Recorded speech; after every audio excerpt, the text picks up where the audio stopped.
భూమి మీదే కాదు విశ్వాంతరాల్లోని ఏ గ్రహం పైనైనా విలువైన ఖనిజాలను దోచుకోవచ్చని జేమ్స్ కెమెరూన్ అవతార్ సినిమాలో చూపించాడు. అదే కాన్సెప్ట్ కు అట్రాక్ట్ అయ్యాడో ఏమో కానీ ఓ ఇండియన్ చంద్రుడిపై తవ్వకాలు జరిపేందుకు రెడీ అయ్యాడు. ఒకటి కాదు రెండు కాదు లక్షల కోట్ల విలువైన ఖనిజ సంపదను దోచుకునేందుకు మాస్టర్ ప్లాన్ రెడీ చేశాడు. 140 సంవత్సరాల క్రితం ఖనిజ దాహానికి బతుకు కాంక్షకు మధ్య సమరం జరిగింది.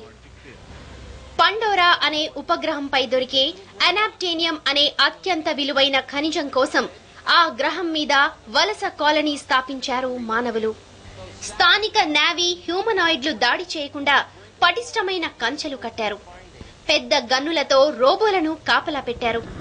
నేవీల సహకారం లేకుండా ఒక్క గ్రాము కూడా తవ్వలేరు.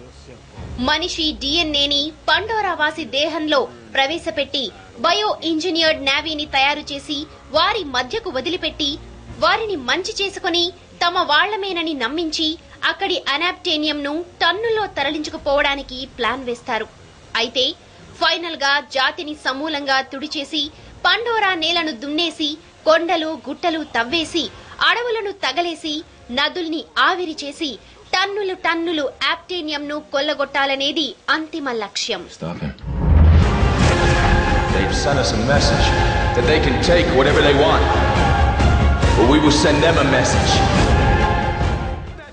జేమ్స్ కెమెరూన్ 9 ఏళ్ల యజ్ఞం, 2500 కోట్ల సినిమా బడ్జెట్, అవతార్ సినిమా. ఇదంతా సినిమా ఓకే, కానీ మనం రీళ్లలో చూసిన సినిమాను రియల్ లైఫ్ లో ఇంప్లిమెంట్ చేయబోతున్నాడో వ్యక్తి. అయితే అతని టార్గెట్ మాత్రం పండోరా లాంటి ఫిక్షన్ ప్లానెట్ కాదు. అది 24 ఫ్రేముల ఫిల్ము కాదు, ఏకంగా చంద్రమండలంపై మైనింగ్ చేయాలనేది అతని ప్లాన్.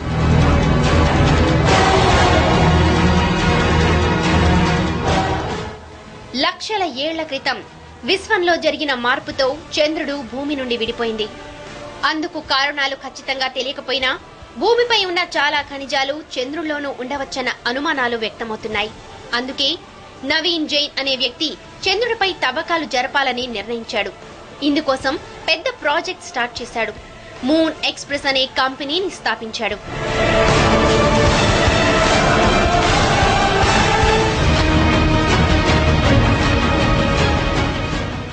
చంద్రుడి మీదకు ప్రత్యేకంగా తయారు చేసిన రోవర్స్ ని పంపించి అక్కడ ఖనిజాల ఉనికిని గుర్తించడం ఈ ప్రాజెక్ట్ లక్ష్యం. అత్యంత విలువైన ఖనిజాలుగా చెప్పుకునే లాంథనైడ్ గ్రూప్ కి చెందిన స్కాండియం, ఇట్రియం పై ముఖ్యంగా ఈ ప్రాజెక్ట్ దృష్టి సారించింది.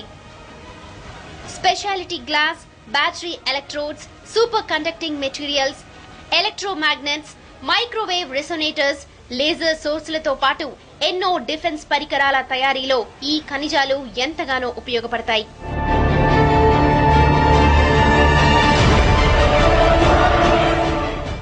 లాంథనైడ్ గ్రూప్ కి చెందిన ఈ ఖనిజాలు భూమిపై చాలా తక్కువగా దొరుకుతాయి. అయితే వాటి ఎలిమెంట్స్ మాత్రం బ్రెజిల్, చైనా, దక్షిణ అమెరికా ప్రాంతాల్లో కాపర్ రూపంలో దొరుకుతాయని కొంతకాలం క్రితమే శాస్త్రవేత్తలు కనిపెట్టారు. ఇప్పటిదాకా వీటినే మనం వినియోగిస్తూ వస్తున్నాం. అయితే ప్రతి ఏటా 1,34,00,000 టన్నుల రేర్ ఎర్త్స్ మనం వినియోగిస్తుండటంతో అవి భూగర్భం నుంచి ఆవిరైపోతున్నాయి.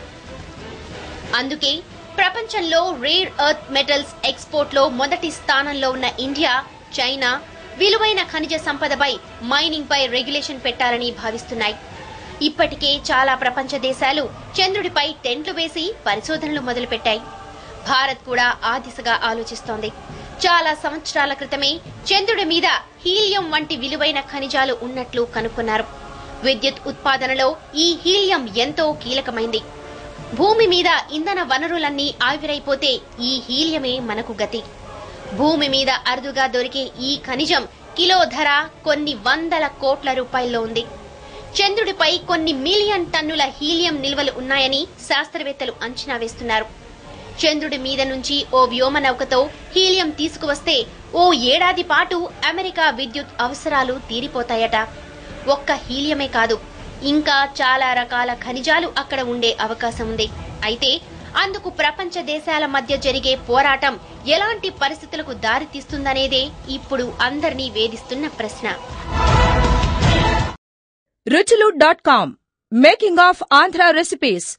Recipe videos in Telugu for all varieties of veg, non-veg, baking snacks and desserts. Please visit ruchulu.com.